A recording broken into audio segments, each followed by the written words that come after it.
First of all, this lecture is going to make reference to a lot of things that are available online. If you're not able to go online, or if you don't know how, it's important. Just write down my email address now. It's my last name is Triglia. It's Triglia D. It looks like Trigliad at yahoo.com. And if I mention any publication or something and you're interested in it, do the best you can to describe what the publication is or whatever, and I'll get you a digital copy of it. That's the first thing. And then this lecture is only going to be an hour, but I'm going to cover a lot of material in that hour. So I would prefer, unless the question is critical, just to wait until after, or I may schedule a few question breaks in between. And then finally, the Brookings, Oregon Monarch Advocates. I'm the current president of that. Holly is one of our vice presidents. There's several board members in the room also. We're looking for more members. We have monthly meetings. If you're interested, there's a sign-up sheet just for BOMA to just leave your email address at the outside desk. And our next meeting is going to be March 25th. It's a Wednesday from 3 to 5 p.m. at the Evergreen Bank Boardroom, which is on Chetco Avenue near the Goodwill. I think everybody knows where that is. So if you have the time, we'd love to have you. So okay, let me get started. I'm going to talk about milkweed and gardening for monarchs. These are two of the, this is showy milkweed, and this is narrowleaf milkweed. Those are the two main ones that you would see here in the wild. So the outline of my talk today will be, I'll just talk about milkweed in general, and then I'll go into a few Oregon native and non-native species. All of them are in the Asclepias family. And then I'll talk about seeds, not only the collection, but cleaning and stratification, germination, and propagation. And they'll go more into that in this workshop that's going to be followed by Holly Beyer and Terry Holloway. I'm going to talk about planting for monarchs, and then how you can start your own monarch way station if you're interested. Okay, so this is when you're at a normal people party and nobody wants to talk about milkweed. That's Dennis. We need to replace that. Okay. This one publication, the reason I didn't print it was because it's 105 pages, but it's sort of the best single comprehensive source of information on milkweeds and everything you want to know about it. Xerxes Society for Invertebrate Conservation is heavily involved in monarch conservation as well, and they're the ones that put this out. It's a very long email address, but if you go to xerces.org, xerces.org, and then look under publications, you should be able to find that. Again, if you can't find it, let me know. I'll email you a digital copy. Last week we had a whole bunch of biological slides and slides, and we really went into a lot of detail. We're not going to do that this time. So, but for those who want to know, taxonomically, milkweed is obviously a plant. It's vascular.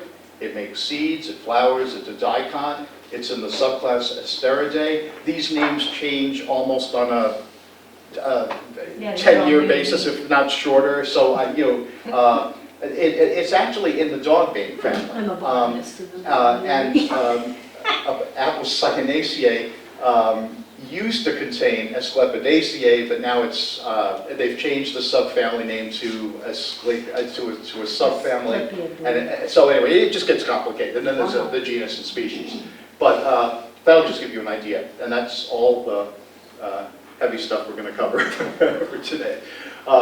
So I want to start off with a disclosure. Milkweed is poisonous. All parts of the plant are poisonous. Now, that's not to say that if you eat it, you're going to die. I mean, it might give you an upset stomach. But it contains that sap, that when you pull a leaf off, you'll see this white sap, and that's where it gets its name from, because it looks like milk. So, and that sap actually contains chemicals called cardenaloids. I mentioned this in the last lecture. They're basically heart toxins, but they're in the same family as the drug digitalis, which, as I mentioned last week, is good at the right dose, but is toxic if you use too much. And they play an important role in defending the plants from herbivores, parasites, and pathogens. And monarchs have adapted so that they can sequester these toxic molecules and use them in their own defense against predators. So then predators will see the orange and black butterfly and they're going to think, oh no, last time I ate that it tasted awful, so let's just back off. But cardenaloids can be toxic when ingested by animals because we can't metabolize that poison, or we can't sequester it either. So here's a little area with cows that are eating the grass in between the milkweed. And milkweeds don't taste good. They're unpalatable. They'll make the animal throw up, generally. And animals will avoid eating them, even deer, except when, that's if they have sufficient stuff to eat. Baby deer will try anything. And so when the milkweed sprouts are very little, they're actually kind of tender and they don't have that much of the thing. So, if you set them up just at the right height in your front yard, they'll think, wow, a buffet, that's great. And here's an example of a paddock that has horses in it, and they've grazed all over, but they've left the milkweed alone there and there. Even horses. So most milkweeds are perennial. What you're seeing here is the showy milkweed after 2 years. So this is a second-year growth. A lot of people, when you first get your milkweed plant, and it's the first year, the plants are not really sturdy yet. And showy may bloom the first year, but usually it would take till the second year. So when you all buy milkweed, and at the end of the season when it dies and it's still in the pot, don't throw the pot out. Just keep it out all winter and you basically forget about it. And then in the spring it'll come back stronger and better the second year. And so it prefers a sunny location, but by sunny they mean 6 hours of full sun a day. Again, that's showy, and this is the showy milkweed. Here's the pods or follicles that contain the seeds. And you can see that that's an Oregon native species, and we're here. If it's light green, that means that it grows there naturally. And we recommend planting native milkweed as your number one. You can hold on a second, sorry.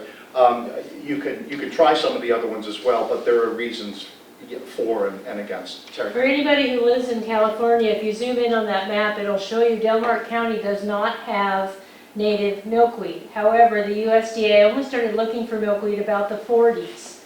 And Del Mar County is known for its lily production, so it's possible they were there. The natives do talk about milkweed uses, so if you're trying to plant something native and you go to that site and say, oh, I can't plant anything because I live in Del Mar County. Oh gosh, yeah, that would be bad. Yeah.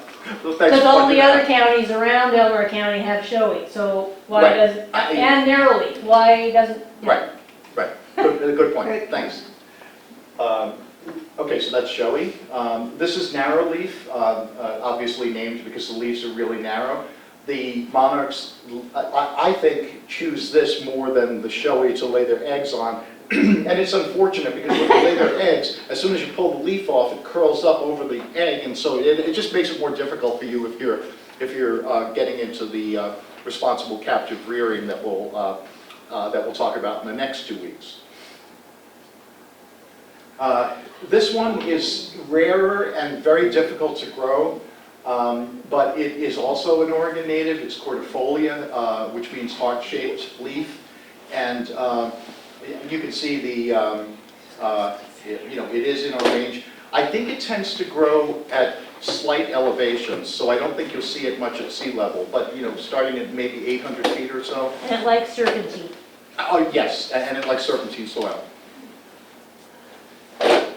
This is another Oregon native, but not here. It's in the desert part. So it's if you look, it's at the other side of the Cascades. And it's called pallid milkweed, or Asclepias cryptoceras. It's a perennial herb that grows low against the ground or droops, and it has a fleshy wooden rhizome root. I know I've seen that plant, and I'm wondering if I haven't seen it in when I lived down in California, like out toward Anza Borrego or down that area. And then this one, I call it a quasi-native species. It has Oregon listed as a state, but there's only one little dot up near Portland that shows that it seems to be growing there. It is wonderful because it has big, juicy, luscious leaves for caterpillars, and, as opposed to the tinier ones that you really have to fuss If with. you put all those leaves together and give them a choice, they always go to that one. Yes, yeah, and there's no fuzz on the leaves like There's no some of the fuzz, other that's ones, or probably hairs why. and things, yeah. Then here's some non-native species that you may see at a nursery now and then. This is Kurosawaca. It has a very limited range. And then this one is, they call it butterfly weed rather than butterfly milkweed, but it's also an Asclepias, and it's also a tropical milkweed. And the one I have at home, for some reason, makes orange flowers on the top and it makes yellow flowers on the bottom. So I think I managed to somehow have two plants growing in there, and one's a mutation of the other. The butterfly milkweed is often sown, it's sold together, seeds.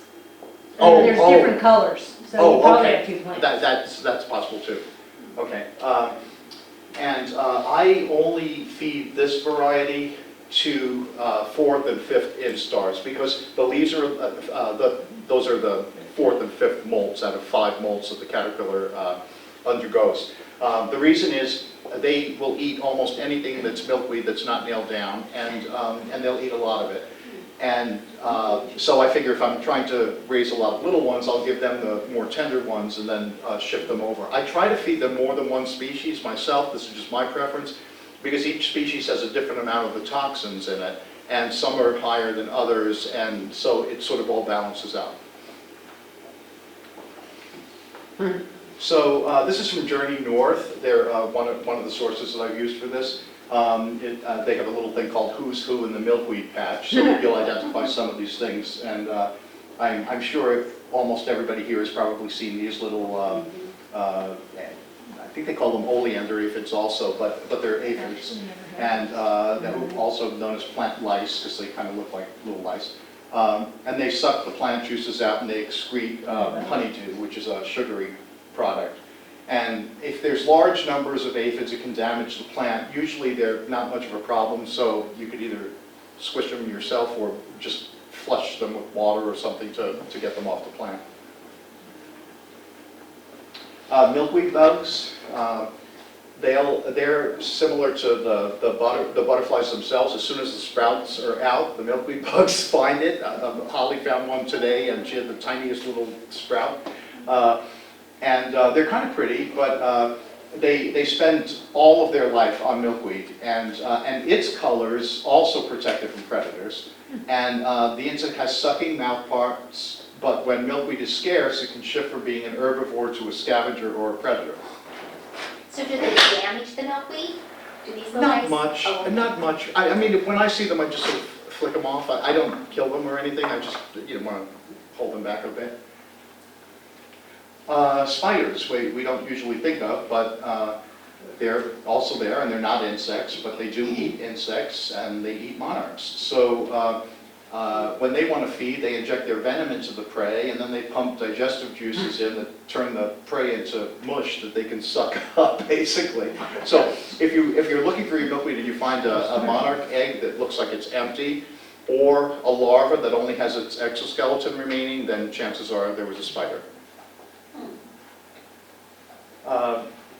These are interesting. They're milkweed tussock moths, and they lay their eggs in clusters, and usually I've seen between like 6 and 12 or so at a time.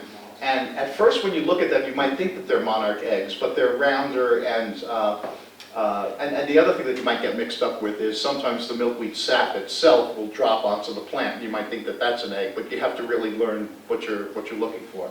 And remember, these eggs are only 0.9 millimeters wide by 1.2 millimeters tall, which is very, very, very tiny. And these moths will, when they hatch, all of the eggs remain, all of the hatchlings remain together and can do pretty significant damage to to the plant. So those are ones that you really want to watch out for. And if you see the eggs, just get rid of the eggs before they even hatch. Paper wasps, unlike yellow jackets, are not scavengers. They attack newly emerged monarchs and they can shred the moth and butterfly caterpillars.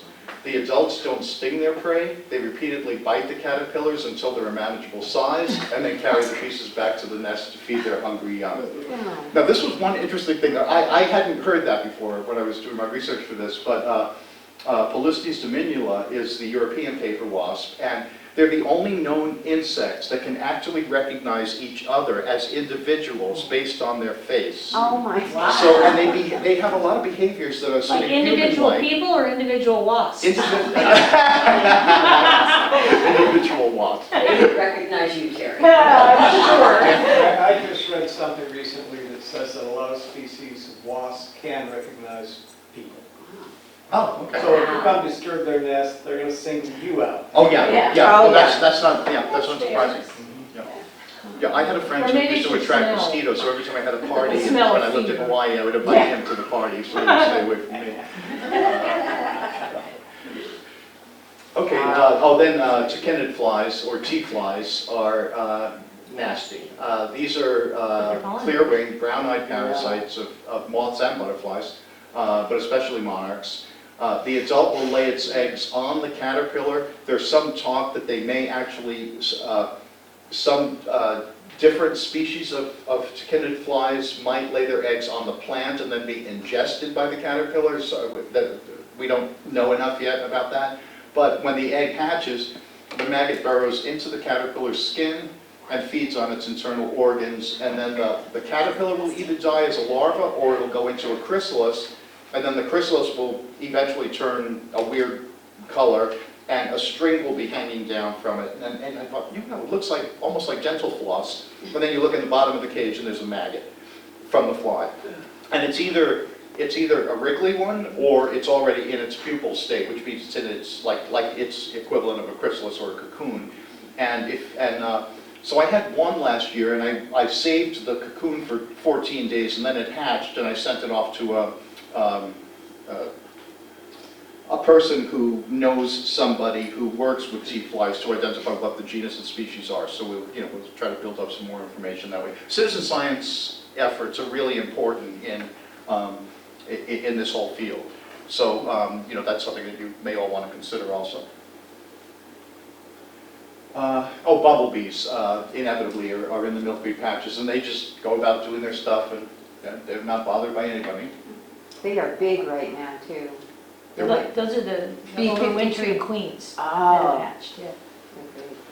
Okay, so now I want to talk about planting for monarchs. So if you're a caterpillar, you say got milkweed. If you're a butterfly, you say got nectar. Yeah. So this is from Monarch Joint Venture and another good group.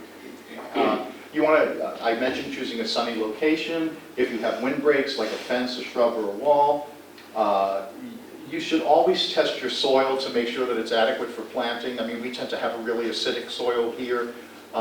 So depending on what you're planting, sometimes it needs amending. If it involves milkweed, I never do anything. I don't add any chemicals to it at all. You want to prepare your soil by removing weeds and consider planting in pots and containers if you don't have a bed. They need milkweed. I mean, it's the only thing that the caterpillars will eat. And I'll go through several slides to show different blooming flowers that you want so that nectar is available for adults through the growing season. And just that we should use native plants whenever possible.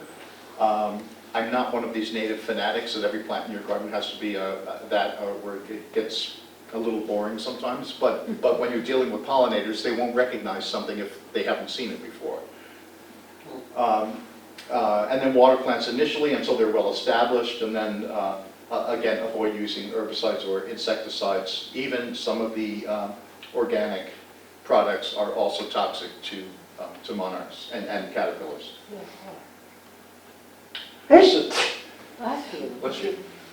So these are the four necessities for monarchs and other pollinators. Food, it looks like food twice, but one we're dealing with food for the caterpillars, which is milkweed. And then the other, the caterpillars are what they would call specialist feeders because they only eat the one plant. And the monarch adult, same exact species, but when it's an adult, it's a generalist because it will visit all sorts of different flowering plants to get their nectar. So you need food for both, and then you need shelter, either woody trees and shrubs, and that's to protect the monarchs at night if it gets cold and during bad weather. And then water. Mud puddles will provide moisture as well as minerals. And I mentioned last week that they also need water to help them with digesting the fats that they eat before they migrate as well. So now I'll go through each of them. Under nectar plants, adult butterflies get sugar from the nectar in flowers, and nectar content ranges from 8 to 50%. Now, if you think of, sugar content ranges from 8 to 50% in the nectar. Now, Coca-Cola is 10%, just for comparison. So these are really sweet, and the Escallonia hedges that a lot of us have around town are actually close to the 50% amount, which is why you'll see a lot of butterflies on them when they're flowering. A lot of painted ladies too, or as my friend calls them, baby monarchs. And nectar also contains vitamins, oils, amino acids, and other good stuff. So this is important because it matters on whether you're talking about bees versus butterflies and other pollinators. It depends on what you want to attract to your garden. So all plants have pollen, but not all plants have nectar. So, I mean, I could go through the different organs of the plant that make things, but basically pollen is powdery, and it's made by the male anthers that are carried by pollinators to fertilize the female organs and produce seeds. And pollen does have some vital protein and fats. Nectar, which is what the butterflies need, is produced by some plants, not all plants. These are for bees, butterflies, and hummingbirds. And sugar in the nectar is metabolized for energy or stored as fats for the overwintering, for the migration southward. Here, this just shows you that what generally will happen is around July or August, when they're getting ready to migrate, this is the lipid mass in their body, which is directly proportional to the amount of sugar intake because they convert it into fats, basically. So what happens is they start eating and eating and eating, as much nectar as possible to build up their reserves. So now they're going into the overwintering. The flight south would be probably along here and up to there, and then they're in the overwintering colonies. And while they're there, they're not doing much of anything, so they're living off the fats through March. But then it goes down. So at this point, basically, is when they'll generally leave the overwintering colonies and start coming back up. And nectar consumption, obviously, in the late summer and fall is when they build up their fat reserves. So different butterflies have different host plants. Monarch caterpillars eat predominantly milkweed leaves. Here's a whole bunch of monarch eggs on the tiniest little sprout of milkweed that's coming back. I mean, and this is an example of egg dumping, which I talked about happened in Brookings last year. And then this one just has a little caterpillar on the showy milkweed. Well, that's not so little. That's probably an instar 4. So here's where I talked about they need places, shelter like woody trees and shrubs, and a southern exposure is preferred, but obviously you take what you can get. I think, Colleen, last week you had asked about if you see butterflies around that are, here they're basically, either drinking water or whatever there. Here's Arizona, that's Mexico. And they do that for both the water and for minerals like sodium as well. So here's what I want to allude to, and I think Terry has a a handout. I think she has enough of that handout, but again, we can get you copies of it by email if you want, of the different types of flowers and when. So I like to think of the garden, you need to have milkweed for the caterpillars. You want to have color in your garden if you can. But more important, you want to make sure that you have nectar flowers blooming for as long as possible in the year.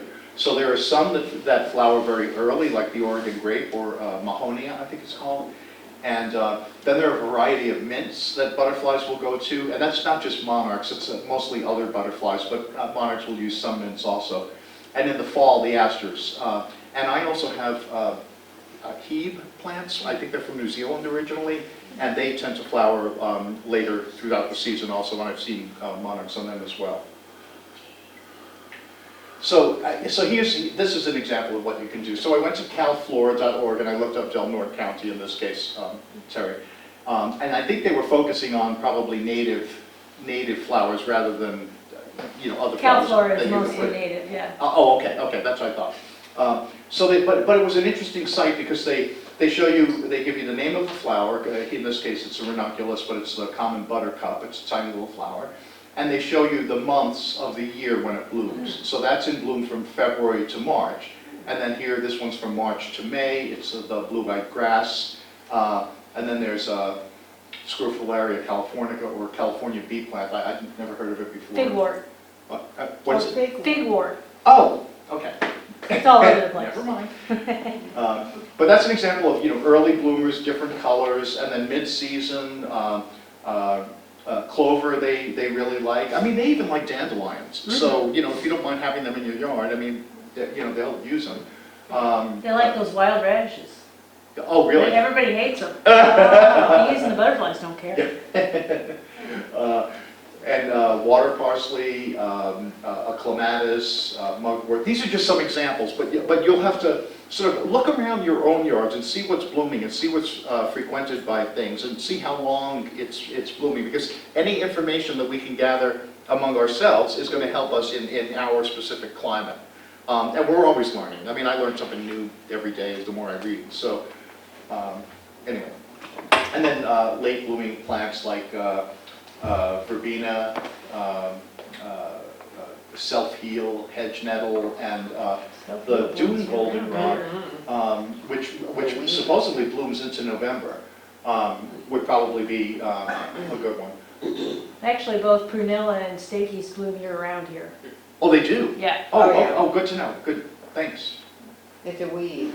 Well, a pretty weed. Well, yeah. Well, what's a weed? I know. We could go into that. Unwanted plant. No, I leave them. Right plant, wrong place. So these are some of the top, but they're non-native nectar plants for monarchs, and one of them is called Joe Pye weed.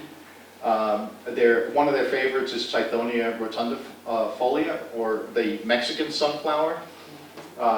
The butterfly bushes that we've all seen around town with the sprig of purplish or sometimes white flowers.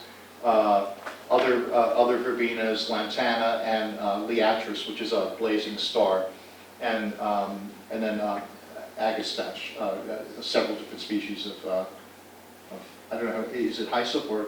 Hyssop. Hyssop, right, okay. So here I just put a photo is worth 1,000 words, because if you could show monarchs on the actual plants, then they're happy. So here's one on agastache. This is the butterfly bush. This is verbena, zinnia, callistemon, and obviously they really like Tithonia because they're mating on it. So, but they really like Tithonia and zinnias too. So. And mine lasted till mid-December last year. Oh wow! Yeah. Actually, I had one grow in my house until February. Did you? Don't start for it. Oh, good to know. And these are some recommended online seed sources: EdenBrothers.com, MySeedNeeds.com. Holly gave me this list. Thank you, Holly. Unfortunately, there were 2 typos in yours. Oh, and if you go to My Seeds Needs, you end up at Canada's place. And then there was another one that was if you go to Forest Farms or something, it was another one letter. Oh. It was the domain name didn't even exist. And that's why I gave it to you. But anyway, these are a few that at least Holly and I have tried. I've used all of them. And there are I've lots used of all of lots them. They're others. great too. Which one, Terry, did you know? I've used all of them, Oh, okay, good. and a couple more. Yeah. So Dr. David James, who's in charge of our tagging study, which I'll talk about next week, said that when he evaluated 43 species of native flowering perennials, showy milkweed attracted the highest number of beneficial insects, which was really interesting. So they're good nectar plants as well. Then there are combo plants that are nectar plants, which are also host plants. In this case, ocean spray or Holodiscus discolor is a host plant for 4 different species of butterflies. And some butterflies also use lupins and ceanothus. And willows and maples, Yes, right Yeah. now. and Yeah. nettles. Yes, Yeah. yeah, and alders too. Yeah. Yeah. And we recommend that you use source-identified, locally adapted seeds. And by source-identified, I mean you know where they're coming from. You don't want to use ones that have been treated with pesticides or anything like that. And if they're locally adapted, which means, if, let's say we got them from Medford, but we've grown them here, and now they're adapting to our climate, that would give them a little bit more of an advantage than ones that you put in for the first time. This guy has a question then. I have a question. A few years ago, not many, I harvested on a whim some milkweed seed out of the high plains. Eastern Montana. So that's the species that grows here, native, Right. but it grew in a very different climate than we have here. It would, the fact that the seeds were produced in this different climate won't make a difference, or will make a difference? It's the same species. If it's not native, it's going to be more difficult to get it to grow where you are. But that being said, a lot of them will grow. But It's the same species, though. what are the native species? I'm sure it was a showy milkweed. Oh, okay. Oh, yeah. So But it was, I harvested these in a very different climate than ours. North Dakota. they will probably grow here because that species grows here. But if you grow it here and collect the pods from here, then there's a better chance that you're just skewing things more in their favor. Okay, thank you. Sure, no problem. So these are milkweed pods, and they develop in pods. They split open vertically if you let them. Usually, if you know that they're about to, you might want to put a rubber band around them so you don't end up with this. Yes. You'll see in a second. Yeah. Okay. So here's a mature. This is narrow leaf. Again, you can see this short narrow leaves, and its pods are very, very slender, and that's what they end up looking like. And then here's the showy milkweed. So now, if you're going to collect the milkweed seeds, they say to wait until the follicles turn light brown and split open. Yeah, you can, or you can bring them in if you have them all together, and you can open them in a certain way, holds the majority of the pappus or the fluff, and scrape them out. If anybody ever has seeds this clean from doing that, they're lying. Because usually there's fluff in my hair, in the dog's hair, in the kitchen, in the carpet. It's all over. And actually, I think in World War II, they used to use the fluff from It's K-pop. milkweed either to stuff pillows or to put inside, like instead of down for. That was called K-pop. K-pop? K-pop. Oh, Yeah, okay. K-A-P-O-K. Oh, okay. Yeah, and it was in Well, life vests and all sorts of things. Yeah, how interesting, okay. Although it's highly flammable. Yeah, oh, yeah. I think that's quite a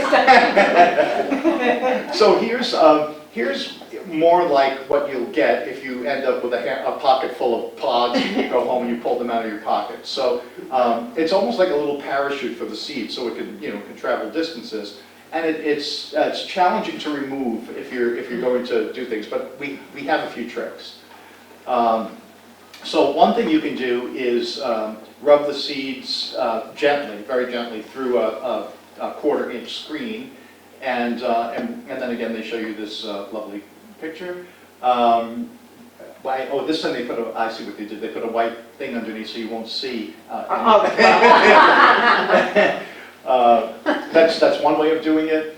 Another way is I use paper bags instead of the Ziploc ones, and I put the pod on the inside that's been opened, and I throw in probably 5 or 10 pennies and just shake the bag. and every once in a while just shake it, and then I cut a little piece of the bag off the bottom, and the seeds will come out. The fluff will generally stay back, but you're going to waste a lot of what's left because not all the seeds are going to disengage. So you could take the bag outside and just throw it into your neighbor's yard. Vernon Sorry. County did. There's a great video online of somebody has a mass of seeds that involves a, one of those great big shop backs Oh, on the right. screen. Yes, yes, I've seen that. I've Yes, seen that. that is like so amazing. Yeah. Well, this is using a fan and pouring the seeds down. So, oops. So when you you have a fan blowing on it, so you pour the seeds onto You aim it at your neighbor. this thing, and you have it blowing, and theoretically the dead seeds and the empty shells will end up here, whereas the seeds will end up there. I haven't I tried believe this. that, It looks really, really nice, but I'm not buying It that. looks really messy. I'm just trying to put everything up there that I saw. Okay, and milkweed seeds generally, we talked about overcoming dormancy and moist, cold stratification for milkweed seeds. So what you do is you have to subject them to a period of cold and moist conditions to simulate the conditions that would be going on outside during the winter. Alternatively, you can just plant the seeds in late November, early December, but and then let them overwinter outside. Screened, of course. What's that? Screened, otherwise the birds will eat them. Oh, Oh, yes. yeah. That's a whole nother. And then here's other ways that that it can be done. This is the way that I generally do it, and a lot of us were doing it. When you talk to Holly and Terry, they may have different ways of doing this, and they've done it more than I have. But you take some paper towels and just barely moisten them, put the seeds down, slip it into, and it's not wet, it's just slightly moist, otherwise you're going to get mold all over the place. Put it in a Ziploc bag and put it in the refrigerator for several weeks. Some people do it for months, but you're running the risk of getting mold in there. And alternatively, you could put a wet paper towel over perlite and then put that in your refrigerator, or you can actually bury the seeds in a bag, in a mesh bag in the fall, and check them bi-weekly for whether or not they started sprouting. So if you, when you're ready to germinate the seeds, you could, this is going to be the end of it. You could put them in a little jar like that and run water in it, but to me that's a waste of water. But what you want to do is, imbibition is basically you're forcing water into the seed so it's swelling. So you're going from these dry seeds, in this case this is showy milkweed, Asclepias speciosa, and then these are stratified, so they're a little bit fatter, and they look better. Again, you have to watch out for mold though.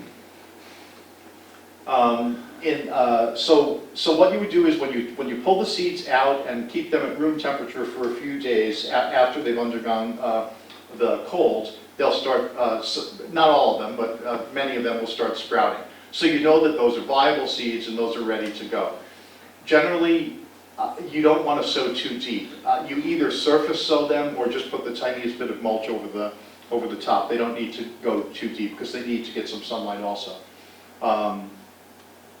Yeah, so that's that. There's several ways, and again, I'm sure that Terry and Holly will have others. But milkweed seedlings are very slow in forming a firm root plug. In fact, some of the species have tap roots, so once they're in place, you really don't want to move them to disturb that. You could use jiffy pellets that are held together with like a mesh, or earth pots that are covered with biodegradable paper. Some people use newspaper. Paper pots. Yeah. Yeah. And egg cartons. You ever done the egg carton? It's, I worry about I the don't, ink. yeah, the roots don't work as a Oh.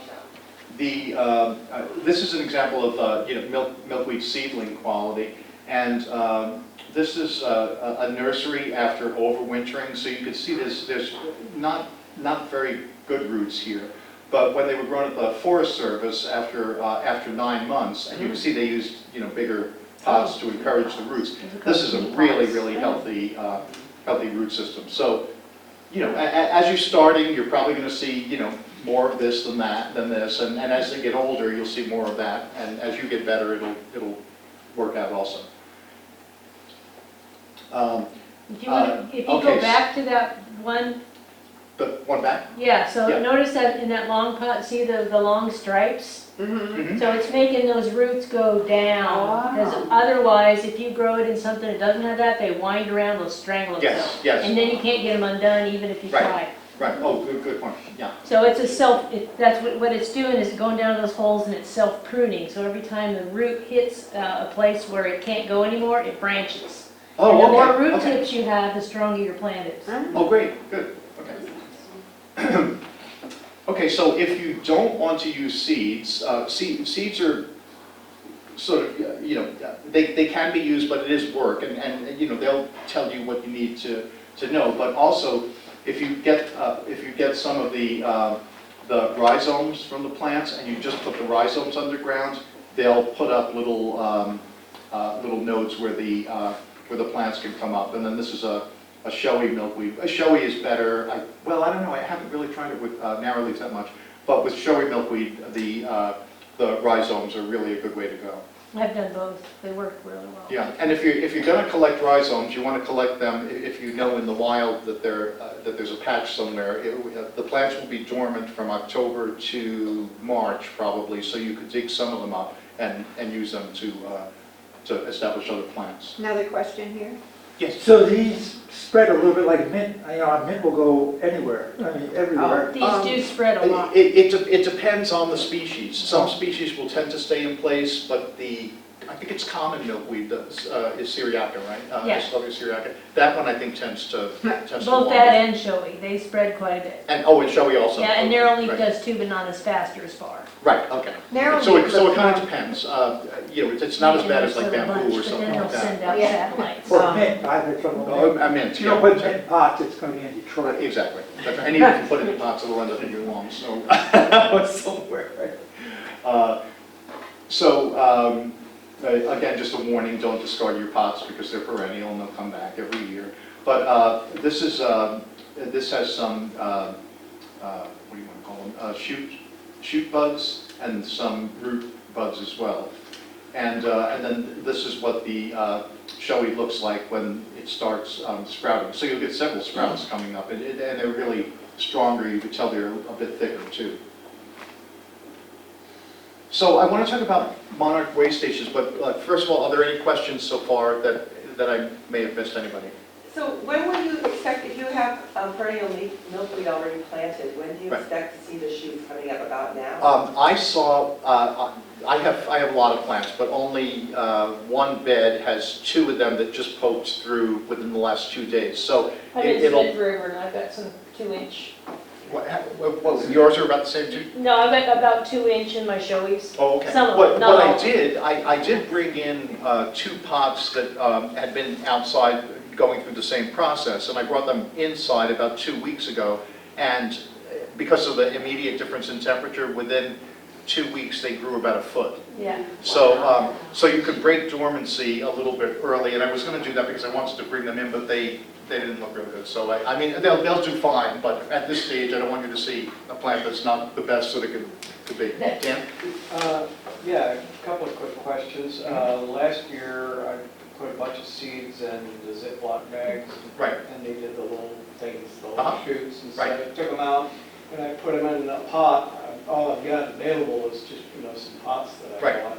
And so they sent out these little shoots that are probably about an inch or 2 high. And somebody came along and cleaned about 90% out the first night, and the next night they cleaned out about the Deer. remaining 10%. Deer? Probably. Or rats. Rats have destroyed my seedlings. Yeah, rats. Rats. So Birds will do that too. They didn't bother I got from Holly, I got a couple of plants, which leads me into my second question, but they didn't bother that. Oh, okay. Because they were very high Right. at that time, but nobody Or mice. bothered that. Mice. And Yeah. and I'm behind a railing, so Mhm. I don't think the deer can get them. I mean, maybe they can, but Could be voles, mice, rats. Rat. It's probably A something lot of smaller. rodents. It's The probably a question little, is, should I just raise them in pots inside until they're much bigger? Put a screen over your pot. Yeah, Until you they- can go get that plastic poultry screening and on a roll, Oh. and just put something on it, something heavy, and the things won't get there. Or a tomato cage and then put a screen around the tomato cage. yeah, it's always better to leave them where you have them now. but They'll you come can back, protect them though. somehow. Okay, so the next question is where we had milkweed last year. Right. It came up and then it made these stalks and we kept trimming them off to feed caterpillars. And so then, now I've got, this thing comes out and shoots off to the side and that's where we cut it. Should I trim them back more or just leave it or what?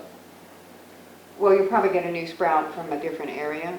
Yeah, It sounds like you had stuff that, like roots that came out from the side, is that what you mean? No, the stems. The Like there was stems- one Oh, main sure, stem that came you up cut out the of the top off ground. and it branched. And then branched, Yeah. and I had maybe 4 or 5 branches, and so I trimmed the branches down, and so what I have now is A the stump. stems, and so far no indication. Well, but they're dry, right? The stems are dead, right?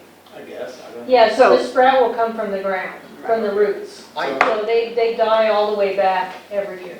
So Yeah, just trim with- off the dead with stems. the, I wouldn't yet. I would wait. with the narrow leaf milkweed, I never cut it all the way down. For some reason, it's so close to where the dead stem is that I leave a little bit of the stem on the ground. And it's also helpful to know where it is, but, I also don't cut because the stems, most of them are hollow. Mm-hmm. And if Like it rains, bees. water gets in there, it can rot and it can go down into the roots. So in nature, nobody goes around and cuts stuff, so the plant isn't adapted to that.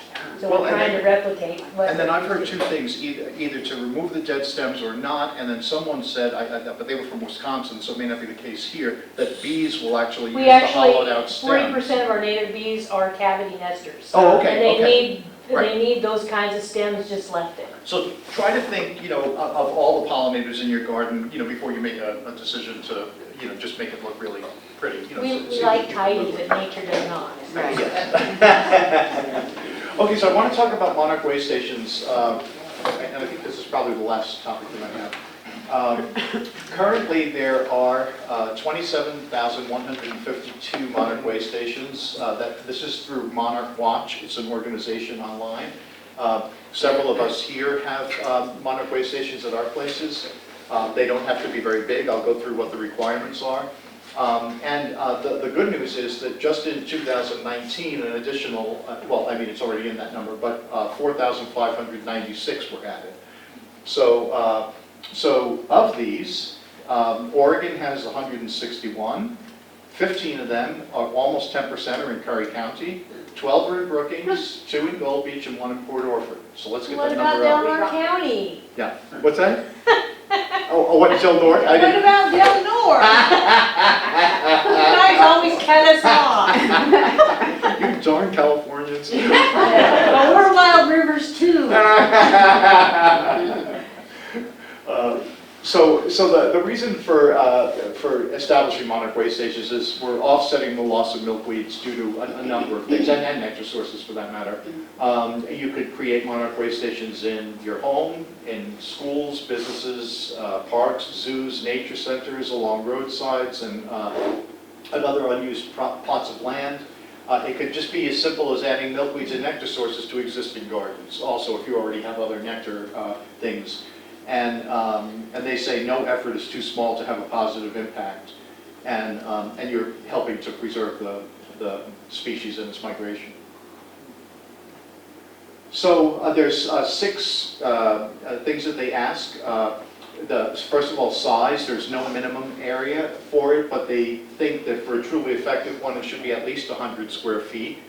I had mentioned that I had started with one that was only 50 square feet, and yet last year had 1,160 eggs in that amount that were left. Holly beat me, but she has a bigger place with more land, and she had 3,400 or something eggs. 3,300. God, yeah. So the area can be split. It doesn't all have to just be in one place. I mean, if you have nectar flowers in your backyard can count. Exposure, you want to just make sure that they get 6 hours of sun a day. Shelter I mentioned also, so you should have some sort of either hedges or trees, and all of the monarch life stages need shelter from predators.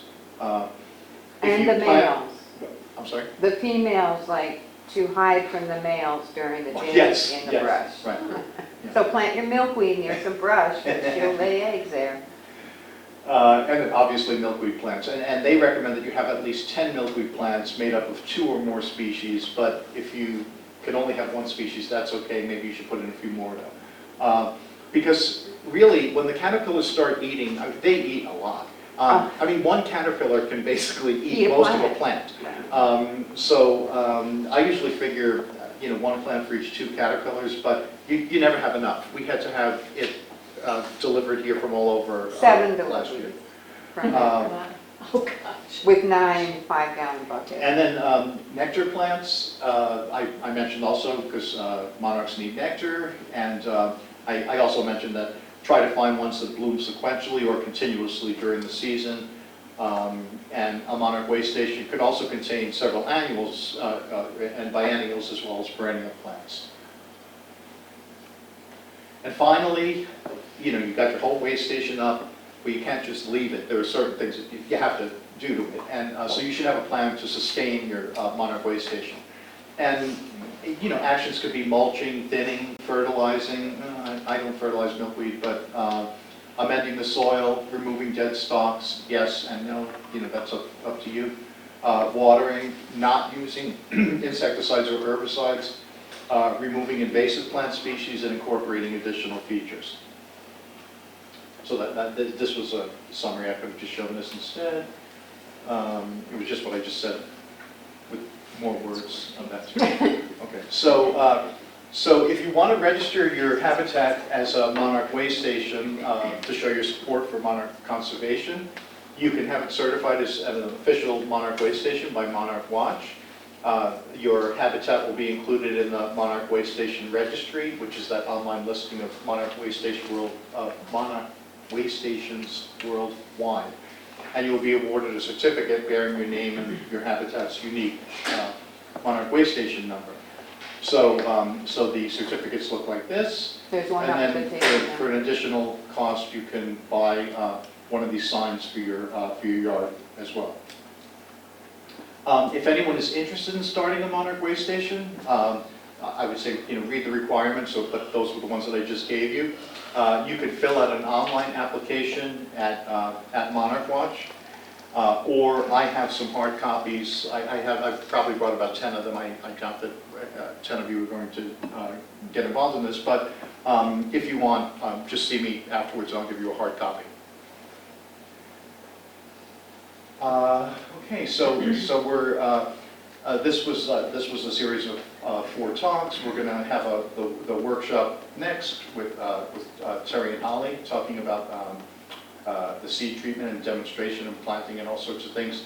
The next 2 weeks here will be all about captive rearing of monarchs. So from when you go to a milkweed patch and find an egg, and bring the egg home and raise it through 5 caterpillar molts into a chrysalis, and then wait for the chrysalis to come out, wait for the butterfly to come out of the chrysalis, and then we tag them with a specific number. It's a little self-adhesive tag that you put on the wing of the butterfly, and it has a code number on it and an email address. So we can track not only, this was interesting, but not only to track migration, but to track lack of migration also. With climate change and not knowing exactly what the effects are, but it's tending to look like some of the overwintering sites in Southern California are going away. And they seem to be moving slightly north and up in elevation a little bit. So, because of things like that, Brookings could end up in, I don't know, in X number of years being the overwintering site. We don't know what's going to happen, but there are several indications that climate change is impacting monarchs. At the Earth Day festival that they're having here at SWOCC, I'm going to be giving a talk specifically on monarchs and climate change and why I suspect certain things.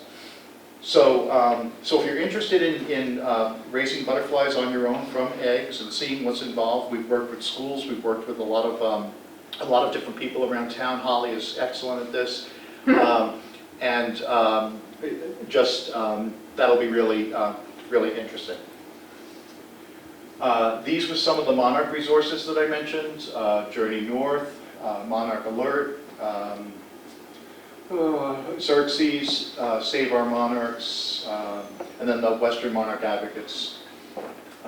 There's Facebook groups for monarchs. There's several. I mean, if you just type in monarch, you'll end up with a lot of them.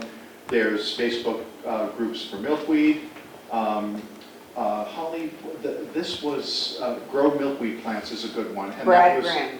Brad Grimm, who runs that one, and that's really good. And his CH 95% were viable, so, Oh, you got seeds from him, that's right. yeah, many. What was the name of that again? I'm sorry. Grow Milkweed Plants, if you happen to be on Facebook. But I think it's also He has a website. growmilkweedplants. I think I have it. Dot. I thought I did. Or it's in the beginning. Anyway, and we also have, if you're interested in the captive rearing, I have a limited copy of the manuals that would be really helpful. There's a little spiral-bound color copy manual, and we have to charge because we had to pay for them from our group, and we're all volunteers, so we just need to recoup our costs. But if you don't want a hard copy and just want a digital copy, email me and I'll send you that one, and that's no charge for that.